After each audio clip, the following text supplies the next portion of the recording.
Hello दोस्तों, क्या हाल है। तारीख 6 अप्रैल 2024, दिन शनिवार, हिंदी तिथि द्वादशी। और आइए बात करते हैं आज के मुख्य समाचार में देश भर की तमाम बड़ी खबरों पर नजर डालते हैं। देखिए, एक तो आज बीजेपी का स्थापना दिवस है और आज ही के दिन खेलों के महाकुंभ ओलंपिक की शुरुआत भी हुई थी 1896 में। और आज भारतीय जनता पार्टी बीजेपी लोकसभा चुनाव से पहले 6 अप्रैल को अपना 45वां स्थापना दिवस भी मनाने जा रही है। आज बीजेपी के सभी कार्यालयों पर जश्न और जोर शोर से ये दिवस मनाया जाएगा। और दोस्तों, 6 अप्रैल को विकास और शांति के लिए खेल का अंतर्राष्ट्रीय दिवस के रूप में भी मनाया जाता है। इसकी शुरुआत संयुक्त राष्ट्र महासभा द्वारा साल 2013 में हुई थी। चलिए आगे बढ़ते हैं खबरों में। देखिए, पहली बड़ी खबर, भारत के पावर हब में लगी आग, 1000 से ज्यादा ट्रांसफार्मर जलकर खाक हुए, अरबों का नुकसान हुआ, 50,000 लोग भी इससे प्रभावित हुए। छत्तीसगढ़ के रायपुर में ट्रांसफार्मर गोदाम में ये भीषण आग लगी और इसके बाद तकरीबन 3 किलोमीटर तक का रास्ता भी ब्लॉक किया गया। बताया जा रहा है कि 1000 से 1500 ट्रांसफार्मर जलकर राख हो गए। पहले से बिजली की कमी चल रही है। छत्तीसगढ़ के 5 जिलों में कल भी 2 घंटे बिजली गुल रही थी। इस बीच ये नई समस्या आई है। चलिए अगली खबर देखिए, लद्दाख मुद्दे पर बड़ा अपडेट आ रहा। लेह में धारा 144 लागू की गई, जिला मजिस्ट्रेट द्वारा ये आदेश जारी किया गया। दरअसल आपको पता होगा, पिछले कई दिनों से जलवायु कार्यकर्ता सोनम वांगचुक अनशन पर थे और अब उन्होंने पश्मीना मार्च करने की घोषणा की है। एक तरह से ये आंदोलन ही है। चीनी घुसपैठ के खिलाफ ये पश्मीना मार्च निकाला जाएगा लेह लद्दाख में 7 अप्रैल को, यानी कल एलओसी के पास के क्षेत्र में राष्ट्रपिता महात्मा गांधी के दांडी मार्च के जैसे ही ये पश्मीना मार्च निकाला जाएगा। इसका उद्देश्य है लद्दाख के चरागाह क्षेत्र में कथित चीनी घुसपैठ को उजागर करना है और ये मार्च की संवेदनशीलता को देखते हुए लेह जिला प्रशासन की तरफ से धारा 144 लागू कर दी गई है। ये देख सकते हैं, इस संबंध में ऑर्डर भी जारी किया गया। वहीं दोस्तों, आतंकवाद के मुद्दे पर भी हमारे देश के रक्षा मंत्री राजनाथ सिंह ने पाकिस्तान पर प्रहार करते हुए सीधा संदेश दिया और कहा कि पाकिस्तान में घुसकर मारेंगे अगर पाकिस्तान हमारे देश में आतंकी भेजता है तो। चलिए अगली बड़ी अच्छी खबर देखिए, आयुर्वेदिक उत्पादों पर बढ़ रहा लोगों का भरोसा। अगले 5 साल में आयुर्वेदिक दवाइयों का बाजार दोगुने से भी ज्यादा हो जाएगा। न सिर्फ हमारे भारत में बल्कि घरेलू और अंतर्राष्ट्रीय बाजारों में भी कुदरती और हर्बल उपचारों की मांग बढ़ रही है। 2028 तक ये कारोबार 1 लाख करोड़ रुपए से भी ऊपर जा सकता है। चलिए बड़ी खबर है, उत्तर प्रदेश के 16,000 मदरसों से टल गया संकट, सुप्रीम कोर्ट ने लगा दी हाईकोर्ट के फैसले पर रोक। जी हां, दरअसल देश के सर्वोच्च न्यायालय सुप्रीम कोर्ट ने उत्तर प्रदेश मदरसा शिक्षा बोर्ड अधिनियम पर इलाहाबाद हाईकोर्ट के आदेश पर अंतरिम रोक लगा दी है। यूपी मदरसा एक्ट को जो रद्द करने का इलाहाबाद हाईकोर्ट ने आदेश दिया था, उस फैसले पर रोक लगाते हुए सुप्रीम कोर्ट ने कहा कि इससे 17 लाख छात्रों पर असर पड़ेगा। उन छात्रों को दूसरे स्कूलों में ट्रांसफर करना अभी फिलहाल ठीक नहीं है। तो राहत की बात यह है कि यूपी में मदरसों की पढ़ाई जारी रहेगी सुप्रीम कोर्ट के इस फैसले के बाद, है ना। और वहीं सुप्रीम कोर्ट ने मुख्तार अंसारी मामले पर भी एक आदेश जारी करते हुए मुख्तार अंसारी के बेटे की याचिका पर उत्तर प्रदेश की योगी सरकार से भी जवाब मांगा है। और खबर तो ये भी है कि मुख्तार अंसारी के परिवार से मिलेंगे अखिलेश यादव। कल 7 अप्रैल को वो गाजीपुर का दौरा भी करेंगे। चलिए दोस्तों, अगली बड़ी खबर देखिए, भारत ने दिखाया बड़ा दिल। भारत मालदीव तनाव के बीच भी मालदीव को जरूरी चीजें भेजेगा और इस लिस्ट में चीनी, गेहूं और आलू भी शामिल है। ये पूरी लिस्ट भी आप देख सकते हैं कि क्या क्या चीजें मालदीव को एक्सपोर्ट की जाएगी भारत के द्वारा। भले ही हाल ही में भारत मालदीव के बीच काफी कंट्रोवर्सी हुई थी, आपको पता होगा, उसके बावजूद भारत सरकार ने यह तय किया है कि मालदीव को भारत जरूरी सामान एक्सपोर्ट करता रहेगा। हालांकि अभी दूसरे देशों के लिए चावल, चीनी के निर्यात पर रोक है, लेकिन मालदीव में सप्लाई 43 सालों में सबसे ज्यादा है। वैसे भारत के बारे में एक इंटरेस्टिंग फैक्ट आपको बताऊं, दुनिया का सबसे बड़ा चावल एक्सपोर्टर भारत ही है। ग्लोबल चावल एक्सपोर्ट में भारत का शेयर 40% से भी ज्यादा है। चलिए अगली बड़ी खबर देखिए, एनसीईआरटी ने 11वीं 12वीं का सिलेबस बदला और 11वीं 12वीं कक्षा की किताबों से अब बाबरी मस्जिद, हिंदुत्व और गुजरात दंगों से जुड़े चैप्टर हटा दिए गए हैं। इसमें पीओके के जिक्र में भी संशोधन किया गया है। एनसीईआरटी ने 12वीं कक्षा की राजनीतिक विज्ञान की किताब में बाबरी विध्वंस के संदर्भ को बदलकर राम जन्मभूमि आंदोलन कर दिया है और इस संदर्भ में अयोध्या के इतिहास से जुड़ी कुछ संशोधित चीजें भी देखने को मिलेगी। इसके अलावा भी एनसीईआरटी की किताब में 6 प्रमुख बड़े बदलाव किए हैं। ये देख सकते हैं आप, नंबर 1, नंबर 2, 3, 4,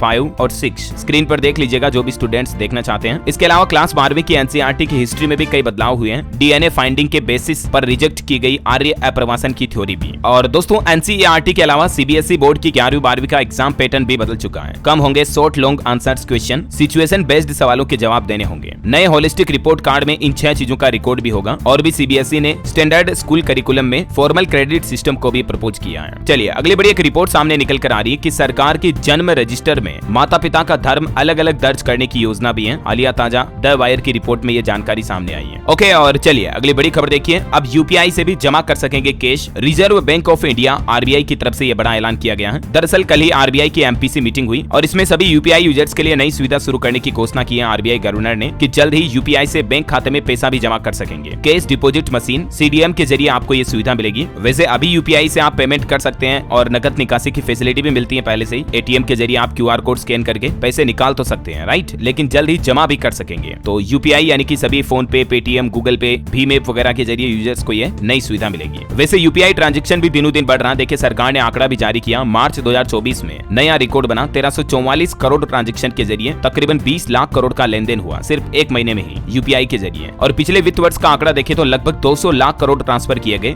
UPI के जरिए। तो इसी UPI सिस्टम को और बढ़ाने के लिए RBI गवर्नर ने यह फैसला लिया। इसके अलावा भी दोस्तों UPI GDP, महंगाई से लेकर विदेशी मुद्रा तक RBI MPC मीटिंग में 10 बड़े फैसले लिए गए। एक और फैसला देखिए, अब आम लोग भी कर सकेंगे सरकारी बॉन्ड्स में इन्वेस्टमेंट। RBI इसके लिए एक नई मोबाइल ऐप भी लेकर आ रहा, यानी अब आप सरकार को लोन भी दे पाएंगे इन सरकारी बॉन्ड्स में निवेश के जरिए, है ना। अच्छा, इसके अलावा बैंक लोन वालों को भी बड़ी राहत मिली है। बैंकों के लोन महंगे नहीं होंगे क्योंकि RBI ने रेपो रेट में लगातार 7वीं बार भी कोई बदलाव नहीं किया है, तो आपके लोन की EMI भी नहीं बढ़ने वाली है। रिजर्व बैंक ने 6.5% पर रेपो रेट को बरकरार रखा और ये रेपो रेट में बदलाव न होने के फैसले का रियल एस्टेट सेक्टर ने भी स्वागत किया। डेवलपर्स ने कहा कि RBI के इस फैसले से बूस्ट मिलेगा क्योंकि होम लोन, कार लोन वगैरह किसी भी तरह के लोन महंगे नहीं होंगे। हालांकि महंगाई को लेकर RBI गवर्नर का कहना है कि भारत में पेट्रोल, डीजल, गैस सिलेंडर और महंगाई को कम करना एक बड़ा टास्क होगा और RBI ने मौजूदा वित्त वर्ष में महंगाई 4.5% रहने का अनुमान जताया है और GDP ग्रोथ भी 7% रहने का अनुमान जताया है। और भी RBI MPC मीटिंग के कुछ फैसलों की जानकारी आप देख सकते हैं इस प्रेजेंटेशन में। चलिए अगली खबर है, अभी लोकसभा चुनाव 2024 का माहौल चल रहा है और इस बीच कांग्रेस ने अपना घोषणा पत्र भी जारी कर दिया है। और इस घोषणा पत्र यानी कि कांग्रेस के मैनिफेस्टो में 5 न्याय और 25 गारंटी दी गई। महिलाओं से लेकर बेरोजगार युवाओं तक के लिए कई खास वादे किए गए। देखिए 30 लाख नौकरियां दी जाएगी, SC ST आरक्षण में इजाफा किया जाएगा, परीक्षाओं में फॉर्म भरने के लिए अब 0 आवेदन शुल्क लगेगा। इसके अलावा भी 5 न्याय 25 गारंटी में 400 रुपए मिनिमम मजदूरी, गरीब महिलाओं को हर साल 1-1 लाख रुपए मिलेंगे, MSP पर कानून लाया जाएगा और जातिगत जनगणना का भी वादा किया है कांग्रेस ने। जम्मू कश्मीर को पूर्ण राज्य का दर्जा दिया जाएगा। LGBTQ समुदाय के लिए भी अलग से कानून बनाया जाएगा। मोदी सरकार द्वारा लागू की गई अग्निपथ योजना को खत्म करने का भी वादा किया है कांग्रेस ने। और भी कांग्रेस के मैनिफेस्टो की कुछ खास बातें आप स्क्रीन पर देख सकते हैं। इस घोषणा पत्र में कांग्रेस ने क्या क्या नए अनाउंसमेंट किए हैं। 30 लाख नौकरियां दी जाएगी, किसानों का कर्ज माफ किया जाएगा, आरक्षण की 50% की सीमा खत्म करने का, संविधान संशोधन का भी वादा किया है। और भी किस किस वर्ग के लिए क्या क्या घोषणाएं हुई, जैसे युवाओं के लिए, महिलाओं के लिए, किसान भाई लोगों के लिए, शिक्षा एजुकेशन के सेक्टर से समेत संविधान रक्षा का वादा भी किया कांग्रेस ने। एक देश एक चुनाव को लेकर भी कुछ कहा है। तो कांग्रेस के ये सभी घोषणा पत्र के किए गए बड़े वादों की लिस्ट का अलग से पूरा वीडियो मैंने कल शाम को DLS न्यूज पर डाल दिया। अगर आप जानना चाहते हैं कांग्रेस मैनिफेस्टो की पूरी डिटेल तो आप इस वीडियो को देख सकते हैं। इससे पहले भी कांग्रेस ने कुछ बड़े वादे किए थे, 10 बड़े वादे मैंने आपको बताए थे, राइट। चलिए आगे बढ़ते हैं खबरों में। देखिए ईडी ने खाद्य विभाग को भेजा पत्र, बायोमेट्रिक सिस्टम लागू होने के बाद रद्द राशन कार्ड की जानकारी भी मांगी है पश्चिम बंगाल में कि कितने राशन कार्ड जो है रद्द हुए। बंगाल सरकार को इसकी जानकारी देनी होगी। चलिए अगली खबर आ रही है, दिल्ली के मुख्यमंत्री अरविंद केजरीवाल को सुप्रीम कोर्ट से बड़ी राहत मिली है। 3 दिन में दूसरी बार केजरीवाल सरकार को ये गुड न्यूज मिली है और ये राहत इस बार दिल्ली जल बोर्ड केस में मिली है। देश की सबसे बड़ी अदालत ने प्रिंसिपल सेक्रेटरी यानी कि फाइनेंस को फंड रिलीज करने का आदेश दे दिया है क्योंकि दिल्ली में शराब नीति घोटाले के अलावा जल बोर्ड का मसला भी चल रहा है, आपको बताया था मैंने अपडेट। अच्छा, इसके अलावा आम आदमी पार्टी नेता मनीष सिसोदिया बोले कि जल्द ही बाहर मिलेंगे। जमानत पर सुनवाई होगी उनकी आज, लेकिन उससे एक दिन पहले उनकी एक चिट्ठी सामने आई जिसमें उन्होंने कहा लव यू ऑल। वैसे आज मनीष सिसोदिया की जमानत पर 6 अप्रैल को राउज एवेन्यू कोर्ट में सुनवाई होनी है। ये जेल से लिखी गई उनकी चिट्ठी भी आप देख सकते हैं। और संजय सिंह जो कि आम आदमी पार्टी नेता बाहर आ चुके हैं, उन्होंने भाजपा पर आरोप लगाते हुए कहा कि शराब घोटाला भाजपा ने किया है। आम आदमी पार्टी के खिलाफ बयान देने वाला मुगटा अब NDA से चुनाव लड़ रहा है। वैसे केजरीवाल के लिए एक और सपोर्ट वाली खबर आ रही कि 7 से भी ज्यादा देशों में केजरीवाल के समर्थन में प्रदर्शन किया जाएगा। विदेशों में रहने वाले लोग आम आदमी पार्टी के समर्थकों का कहना है कि उन्होंने विरोध को लेकर योजना भी बनाई है। अमेरिका, जर्मनी, कनाडा, स्वीडन वगैरह दुनिया भर के कई देशों में आम आदमी पार्टी के समर्थक एकत्रित होंगे और अपना विरोध दर्ज कराएंगे। और केजरीवाल के मुद्दे पर जो UN ने बयान दिया था हाल ही में, आपको बताऊंगा, उस पर भी हमारे विदेश मंत्री S जयशंकर बोले कि UN भारत में चुनाव की चिंता न करें क्योंकि UN ने केजरीवाल की गिरफ्तारी पर कहा था कि वोटिंग निष्पक्ष हो, सबको बराबरी का हक मिले। तो S जयशंकर ने UN को भी हिदायत दी है ये। और दोस्तों एक ब्रिटिश अखबार में ये दावा किया जा रहा कि पाकिस्तान में टारगेट किलिंग करा रहा भारत। इस पर भी विदेश मंत्री S जयशंकर ने कहा कि ये हमारे खिलाफ एक प्रोपेगेंडा है, ऐसा हमारी पॉलिसी में नहीं है। ब्रिटिश अखबार द गार्जियन की एक रिपोर्ट में ये बात सामने आई थी। ये देख सकते हैं आप अखबार का स्क्रीनशॉट भी, है ना। और चलिए पॉलिटिक्स से जुड़ी कुछ खबरें देख लेते हैं दोस्तों। देखिए कांग्रेस ने उत्तराखंड के लिए 40 स्टार प्रचारकों की लिस्ट भी जारी की और आज राजस्थान जयपुर में कांग्रेस की बड़ी रैली होने वाली है। खड़गे के साथ सोनिया गांधी भी इसमें शामिल होगी। वहीं देखिए राजस्थान के चूरू में चुनावी जनसभा में बोले PM मोदी, 10 साल में किया गया काम तो केवल ट्रेलर है, पिक्चर अभी बाकी है, अभी तो बहुत कुछ करना है। प्रधानमंत्री ने जनसभा को संबोधित करते हुए कहा कि कांग्रेस ने राम मंदिर पर नेताओं के मुंह पर ताला लगवाया। बोले कि बीते 10 सालों में जो हुआ वो स्टार्टर है, खाने की पूरी थाली बाकी है। हर घर से आवाज आने लगी है 4 जून 400 पार। ये कुछ PM मोदी की बड़ी बातें रही। वैसे प्रधानमंत्री के पिछले कार्यकाल के कुछ बड़े कार्यों की एक रिपोर्ट भी सामने आ रही है कि पिछले वाले लोकसभा चुनाव जो हुए ना, उनकी घोषणा से ठीक 12 दिन पहले बालाकोट स्ट्राइक हुई थी। तो उस वक्त सर्वे में एनडीए को 245 सीटें मिल रही थी, लेकिन बालाकोट स्ट्राइक के बाद इन सीटों की संख्या सर्वे में 108 तक बढ़ गई थी। मतलब ऐसे बड़े कार्यों का इम्पैक्ट जरूर पड़ता है राजनीति पर। और आज प्रधानमंत्री यूपी सहारनपुर में चुनावी संकनाद की शुरुआत करेंगे। सुबह 10:30 बजे आएंगे। उनके साथ मुख्यमंत्री योगी आदित्यनाथ और आरएलडी प्रमुख भी होंगे। सहारनपुर के अलावा गाजियाबाद में भी रोड शो करेंगे आज। और प्रधानमंत्री के इस रोड शो के दौरान कई चीजों को ले जाने पर बैन होगा। सुरक्षा व्यवस्थाओं के चलते प्रशासन की तरफ से गाइडलाइन भी जारी की गई है। इधर बिहार के पॉलिटिक्स में खबर आ रही कि लोकसभा चुनाव 2024 से पहले बिहार में मुकेश सहनी महागठबंधन में शामिल हुए, 3 सीटें मिली। बंगाल में पश्चिम बंगाल की मुख्यमंत्री ममता बनर्जी बोली कि भाजपा की गारंटी 0 है। बॉलीवुड एक्ट्रेस कंगना रनौत ने भी पूछा कि सुभाष चंद्र बोस पीएम क्यों नहीं थे, जिन्होंने देश को आजाद घोषित किया, उन्हें गायब क्यों किया गया, यहाँ लैंड करने से रोका गया। उन्होंने कांग्रेस पर पक्षपात करने के आरोप भी लगाए। इधर देखिए, चुनाव से पहले मणिपुर में अफस्पा कानून को 6 महीने के लिए बढ़ा दिया गया है। पूर्वोत्तर राज्य में अशांति को 1 साल होने में है। इस बीच सरकार ने यह फैसला लिया है। और वहीं इलेक्शन कमीशन की भी एक एनालिसिस निकल कर आ रही कि 1991 के बाद 99% जो निर्दलीय कैंडिडेट होते हैं उनकी जमानत जब्त हुई, जबकि 1957 चुनाव में सबसे ज्यादा लगभग 9% इंडिपेंडेंट कैंडिडेट जीते थे, जो निर्दलीय में खड़े हुए थे ना वो। एक्सपर्ट का कहना है कि जो निर्दलीय कैंडिडेट होते हैं उनके ऊपर लोगों का भरोसा नहीं होता है। यूपी में भी सियासत की सबसे बड़ी गारंटी का पोस्टर देखिए जरा। उत्तर प्रदेश में युवाओं को नौकरी की गारंटी, किसानों को एमएसपी की गारंटी, जातिगत जनगणना की गारंटी। हर दल अपना वादा दिखा रहा अलग से। वैसे इस बार दोस्तों आपने नोटिस किया होगा, चुनाव में एक शब्द बहुत चर्चा में है और वह है गारंटी। मोदी की गारंटी हो या फिर युवाओं से लेकर किसानों और गरीब महिलाओं को लखपति बनाने की गारंटी, लेकिन गारंटी शब्द आपने बहुत ज्यादा सुना होगा इस बार के चुनाव में। खैर ये तो वक्त ही बताएगा कि किसकी कितनी गारंटी पूरी हो पाती है। बहरहाल देखिए, मद्रास हाईकोर्ट ने सवाल किया कि पीएम का शो दिखाना क्राइम कैसे है। पुलिस से भी जवाब मांगा। स्कूल मैनेजमेंट बच्चों को प्रधानमंत्री का शो दिखाने ले गया था। तमिलनाडु का यह मामला है 18 तारीख का। तो किसी ने याचिका लगाई मद्रास हाईकोर्ट में कि ये तो गलत है, प्रधानमंत्री का शो दिखाने के लिए स्कूली बच्चों को नहीं ले जा सकते हैं। लेकिन देखिए, इस पर मद्रास हाईकोर्ट के जस्टिस ने क्या कहा कि जब हम बच्चे थे ना, तब हम सभी चुनाव प्रचार के दौरान मशहूर हस्तियों और राजनेताओं से मिलने जाते थे। तो बच्चों को राजनीतिक शो दिखाना कोई गलत नहीं है, बल्कि बच्चों का इस्तेमाल राजनीतिक चुनाव प्रचार के लिए नहीं किया जा सकता है। चुनाव आयोग ने भी इस संबंध में हाल ही में गाइडलाइन जारी की थी, मैंने आपको बताया भी था, है ना।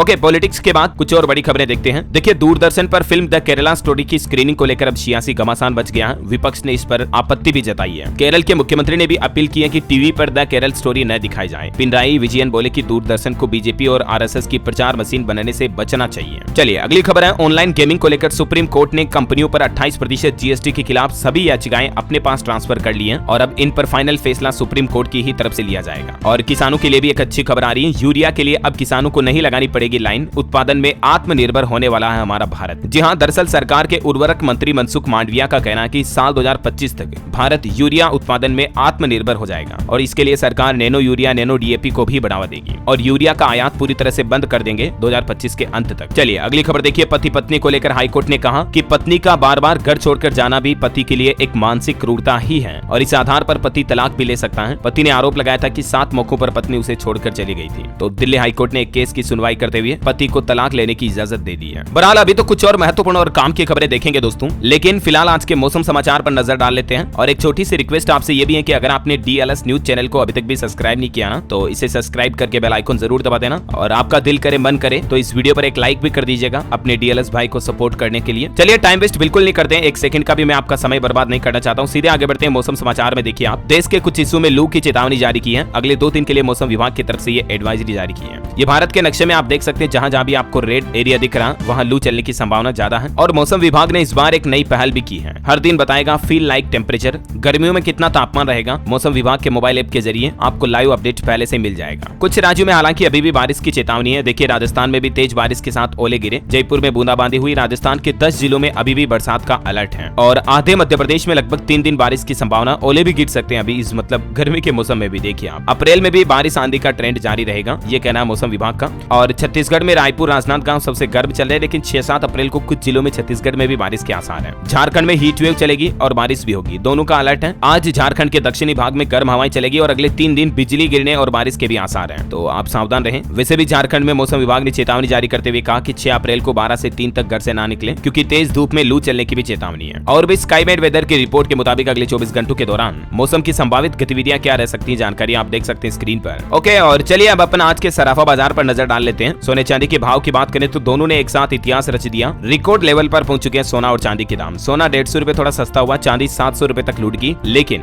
गोल्ड के दाम देश में कई राज्यों में पहली बार 70,000 रुपए के भी पार पहुंच चुके हैं और चांदी की कीमत लगातार दूसरे दिन 80,000 80,000 रुपए के भी पार जाते हुए 81,000 के करीब पहुंच चुकी है। चलिए अगली खबर देखिए, केंद्र सरकार ने लॉन्च किया माई CGHS मोबाइल ऐप, स्वास्थ्य योजनाओं के रिकॉर्ड तक आसानी से होगी पहुंच। केंद्रीय स्वास्थ्य सचिव अपूर्व चंद्रा का कहना कि ये मोबाइल ऐप स्वास्थ्य सेवाओं के क्षेत्र में एक महत्वपूर्ण कदम साबित होगा और इस ऐप के जरिए आप सरकार की जितनी भी स्वास्थ्य योजनाएं होगी, हेल्थ फैसिलिटीज होगी, उनके बारे में डिटेल देख पाएंगे। गूगल प्ले स्टोर पर जाकर आप इस ऐप को डाउनलोड कर सकते हैं। चलिए खबर है, भारतीय तटरक्षक बल ने दिखाई मानवता, रात के अंधेरे में बचाए 27 बांग्लादेशी मछुआरों को भी। एक त्वरित ऑपरेशन करके ये बीती रात को मछुआरों को बचाया। भारत की दरियादिली देखिए आप। वहीं खबर आ रही दोस्तों, भारत के बढ़ते कदम, भारत चीन सीमा पर जल्द ही दौड़ेगी ट्रेन। बॉर्डर पर पहला भूमिगत रेलवे स्टेशन तीस्ता का भी निर्माण किया जा रहा। मुख्य जनसंपर्क अधिकारी की तरफ से यह जानकारी दी गई। और वैज्ञानिकों की एक चौंकाने वाली रिपोर्ट भी सामने आ रही है। देखिए साल 2040 तक 85% तक बढ़ सकते हैं प्रोस्टेट कैंसर से मौत के मामले। वैसे कैंसर को लेकर एक अच्छी खबर कल ही मैंने आपको बताई थी, भारत ने स्वदेशी तकनीक से इलाज भी शुरू कर दिया। चलिए अगली खबर है, हरियाणा में अब PPP में जुड़ सकेगा नवविवाहिता का नाम। PPP का मतलब है परिवार पहचान पत्र में नवविवाहित दुल्हन का नाम भी जुड़ पाएगा। मर्ज का नया विकल्प ऑप्शन सरकार ने जोड़ दिया है। पहले पत्नी का नाम जुड़वाने के लिए मैरिज सर्टिफिकेट अनिवार्य था, लेकिन इस अनिवार्यता को भी समाप्त कर दिया है। चलिए खबर है, डिज्नी प्लस हॉटस्टार के जो यूजर्स हैं उनको बड़ा झटका लगने वाला है। अब दोस्तों के साथ आप अपने पासवर्ड को शेयर नहीं कर पाएंगे। इसके पीछे वजह है कि लोग बाग एक सब्सक्रिप्शन लेते हैं और 3-4 दोस्तों के साथ शेयर कर देते हैं, लेकिन पासवर्ड शेयरिंग सिस्टम को बंद करने जा रहा डिज्नी प्लस हॉटस्टार इसी महीने से। और वहीं देखिए बड़ी खबर, अब भारत में बनेगा AI पर सख्त कानून, AI यानी आर्टिफिशियल इंटेलिजेंस पर, और इसके लिए सरकार एक नई एडवाइजरी जारी करने वाली है AI रेगुलेशंस को लेकर, यानी Google Gemini, open AI, chat GPT, इन सब की मुश्किलें भी अब बढ़ सकती हैं। और खबर है दोस्तों, एजुकेशन डिपार्टमेंट ने बदले कुछ पुराने आदेश। अब मॉडल संस्कृति स्कूलों में हिंदी माध्यम से भी दाखिला हो पाएगा। 10 अप्रैल तक चलेगी ये प्रक्रिया। हरियाणा राज्य में शिक्षा विभाग की तरफ से स्टूडेंट्स को ये राहत दी गई है। प्रदेश के राजकीय मॉडल संस्कृत स्कूलों में अब फिर से हिंदी माध्यम में विद्यार्थियों का एडमिशन हो पाएगा, और इसके लिए मासिक शुल्क और फीस वगैरह क्या रहेगी जानकारी आप देख सकते हैं। चलिए खबर है, यूपी में भी 12वीं तक के विद्यार्थियों के लिए आया एक नया नियम। अब बिना इस नंबर के नहीं मिलेगी छात्रवृत्ति और TC। दरअसल अब कक्षा पहली से लेकर इंटरमीडिएट तक के विद्यार्थियों को अपना PAN number, personal education number अनिवार्य कर दिया है। ये पेन कार्ड वाला पेन नंबर नहीं है। स्टूडेंट छात्र छात्राओं के लिए जो अलग ID कार्ड का नंबर होगा वो देना जरूरी होगा, तभी 12वीं में स्कॉलरशिप मिल पाएगी। और वैसे छात्रवृत्ति को लेकर एक अच्छी खबर झारखंड से भी निकल कर आ रही। देखिए अब सरकारी स्कूलों में 5वीं तक के बच्चों को 1500 रुपए और 6ठी से 8वीं तक के बच्चों को 2500 रुपए मिलेंगे स्कॉलरशिप के रूप में। इस राशि को सरकार ने तकरीबन 3 गुना तक बढ़ा दिया है। और अगली खबर है, बिहार के 5 जिलों में 6 रेल ओवरब्रिज बनाने में खर्च करने होंगे 391 करोड़ रुपए। इससे रोजगार मिलेगा और सहूलियत भी बढ़ेगी। बिहार के 5 जिलों में यह डेवलपमेंट किया जाएगा। कौन कौन से जिलों में देख सकते हैं आप, पटना, औरंगाबाद, मुजफ्फरपुर, लखीसराय में। और खबर है, हमारे देश के पूर्व राष्ट्रपति रामनाथ कोविंद 8 अप्रैल को परसों राजस्थान उदयपुर का दौरा भी करेंगे। यहाँ वृद्धाश्रम में वृद्धजनों के बीच रुकेंगे।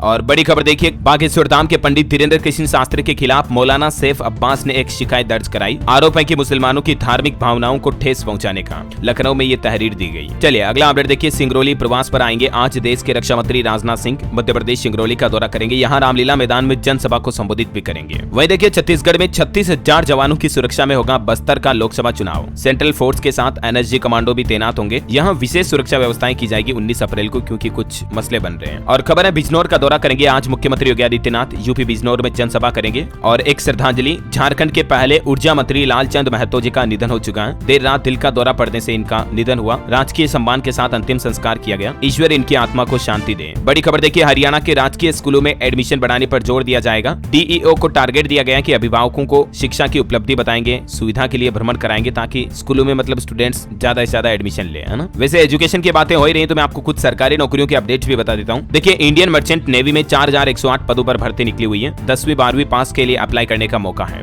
इसकी लास्ट डेट 30 अप्रैल है। उससे पहले आप अप्लाई कर सकते हैं इस ऑफिशियल पोर्टल के जरिए। और वहीं यूपी में जो आंगनबाड़ी के लिए 23,753 पदों के लिए जो भर्ती निकली हुई थी, उसकी आवेदन करने की तारीख भी बढ़ चुकी है। 11 अप्रैल तक अब आवेदन किया जा सकेगा। ओके, और अगली बड़ी खबर देखिए, पंजाब में 150 करोड़ की नकदी और ड्रग शराब पकड़ी गई। चुनाव को लेकर इलेक्शन कमीशन सख्त हुआ। आचार संहिता के दौरान ये गड़बड़ घोटाले पकड़े जा रहे हैं। वहीं पंजाब चंडीगढ़ में भी अब 5 स्टार होटलों में शराब नहीं मिलेगी। 5 VIP क्लबों में भी रोक लगाई गई। एक्साइज विभाग ने लाइसेंस जारी करने से इनकार किया। चलिए अगली खबर देखिए, हिमाचल टूर पर आएगी देश की राष्ट्रपति द्रौपदी मुर्मू। 30 अप्रैल से 5 मई तक उनका हिमाचल दौरा रहेगा। शिमला वगैरह जाएंगी। और वहीं खेल समाचार पर खबर है दोस्तों, हैदराबाद की होम ग्राउंड पर लगातार दूसरी जीत हुई। चेन्नई को 6 विकेट से हराया। मार्करम की 50 भी देखने को मिली। अभिषेक ने 12 बॉल पर 37 रन बनाए। चलिए बड़ी खबर देखिए, एप्पल कंपनी ने अपने 600 से ज्यादा कर्मचारियों को नौकरी से निकाला। ये कार और स्मार्टवॉच डिस्प्ले प्रोजेक्ट पर काम कर रहे थे, लेकिन दोनों प्रोजेक्ट को ही कंपनी ने बंद कर दिया। वही खबर आ रही एनआईए का कहना है कि बंगलुरु ब्लास्ट के मुख्य और 6 आरोपी पहचाने गए हैं। बीजेपी कार्यकर्ता भी हिरासत में लिए। इस मामले में 3 राज्यों में 18 जगह पर रेड की गई थी। चलिए खबर देखिए, आज आगरा लखनऊ एक्सप्रेसवे पर होगा वायुसेना का शक्ति प्रदर्शन। इसमें जगुआर, सुखोई और राफेल समेत कई लड़ाकू विमान उतरेंगे इस एक्सप्रेसवे पर और भारतीय वायुसेना अपना शक्ति प्रदर्शन करेगी। मिराज 2000 समेत सभी विमानों का। इसके चलते आगरा लखनऊ एक्सप्रेसवे पर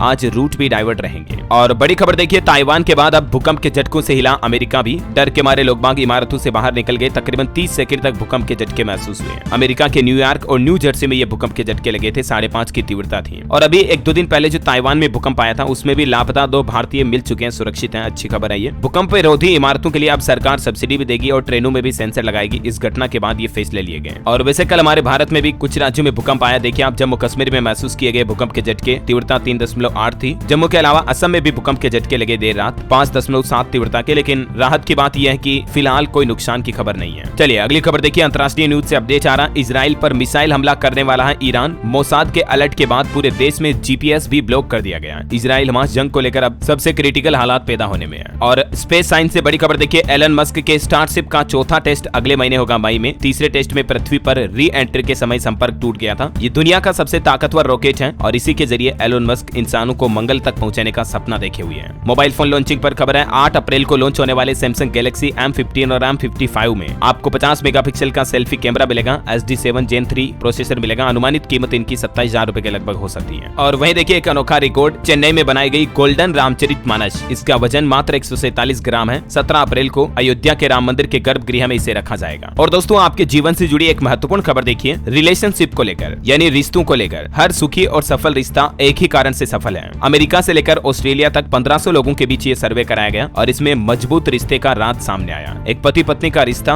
आखिर खुश कैसे होता है? सुख और खुशी का, प्यार का और एक मजबूत सुंदर रिश्ते का कारण केवल एक ही सामने आया इस पूरे 1500 लोगों के सर्वे में। फिर वो रिश्ता चाहे अमेरिका, अफ्रीका, ऑस्ट्रेलिया या भारत में क्यों ना हो, पूरी दुनिया में घूम फिर कर वही 10-12 बातें हैं जो हर सफल रिश्ते को सफल बनाती हैं। इस सर्वे में शामिल हर शख्स ने एक जैसा जवाब दिया। और ये 12 बातें कौन कौन सी सामने आई देख सकते हैं आप। रिश्ते में एक दूसरे के साथ होने का एक वाजिब कारण होना चाहिए। एक दूसरे से उम्मीदें और अपेक्षाएं रियलिस्टिक होनी चाहिए। झगड़ा होने पर भी आपसी संवाद बना रहे। मुश्किल मुद्दों पर बात करें। सेहत अच्छी होनी चाहिए दोनों की। और भी कुछ ये पॉइंट्स आप देख सकते हैं। चलिए अगली खबर देखिए, आने वाली रामनवमी पर दुनिया भर के हिंदुओं को जोड़ेगी विश्व हिंदू परिषद। दुनिया के 30 देशों में 1 लाख जगहों पर मनाया जाएगा राम जन्म उत्सव, है ना। और अंत में आज के राशिफल पर नजर डालें तो देखिए, वृश्चिक राशि वालों को नौकरी में प्रमोशन मिलने की संभावना है। वृष और सिंह राशि वालों को आज रुका हुआ पैसा भी मिल सकता है। मिथुन राशि के लोग आज कुछ नए काम की शुरुआत कर सकते हैं। और तुला राशि के लोगों को अपने लक्ष्य पर ध्यान देना होगा। ओके दोस्तों, और आप मुझे नीचे कमेंट करके बताइए कि भारत में अंतिम बार जनगणना किस साल हुई थी। लास्ट सेंसस ईयर आपको नीचे कमेंट करके लिखना है। सही जवाब देने वाले लोगों को रैंडमली सेलेक्ट होने पर DLS न्यूज टीम की तरफ से